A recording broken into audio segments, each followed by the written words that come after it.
धड़कन मेरी नहीं बढ़ी है, धड़कन तो कांग्रेसियों की बढ़ी हुई है। लाखों मतों से भारतीय जनता पार्टी भोपाल में विजय श्री का वरण करेगी। ज्यादातर सीटें नहीं, 29 की 29 सीटों के ऊपर मध्य प्रदेश में कमल खिल रहा है। मतगणना 4 जून को होगी। एग्जिट पोल में स्पष्ट तौर पर एनडीए और बीजेपी को बहुमत मिलता हुआ दिखाई दे रहा है, लेकिन प्रत्याशियों की धड़कन अभी भी बढ़ी हुई है, क्योंकि एग्जिट पोल के बाद तो काउंटिंग में ही किस्मत का फैसला होगा।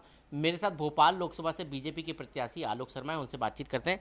आलोक जी, एग्जिट पोल में तो सरकार बन रही है, लेकिन आपकी जीत को लेकर आप कितना आश्वस्त है, क्योंकि प्रत्याशी के नाते धड़कन तो बढ़ी हुई है।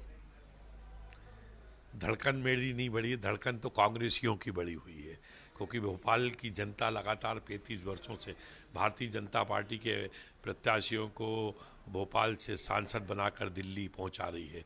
मुझे उम्मीद है कि 2024 के लोकसभा चुनाव में मैं भोपाल का बेटा हूं, भोपाल की जनता जनार्दन का आशीर्वाद मिलेगा और भोपाल की जनता ही जीत के रिकॉर्डों को ध्वस्त करने वाली है।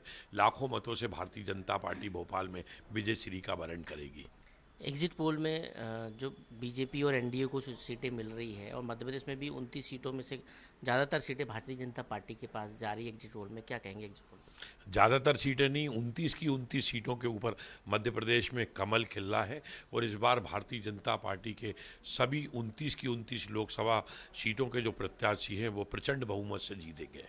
एनडीए और बीजेपी को लेकर एग्जिट पोल की जो सीटें सामने आ रही है, उसको पे क्या? नहीं, उसके लिए मैं समझता हूं कि जो हमने नारा दिया था 400 पार, इस बार 400 पार भारतीय जनता पार्टी और एनडीए होने वाला है। ये थे आलोक शर्मा, और उनका दावा है कि भारतीय जनता पार्टी भोपाल में प्रचंड मतों से जीतेगी और मध्य प्रदेश में 29 की 29 सीटें जीतेगी। कैमरा पर्सन संजय शुक्ला के साथ विवेक पटिया, IBC 24 भोपाल।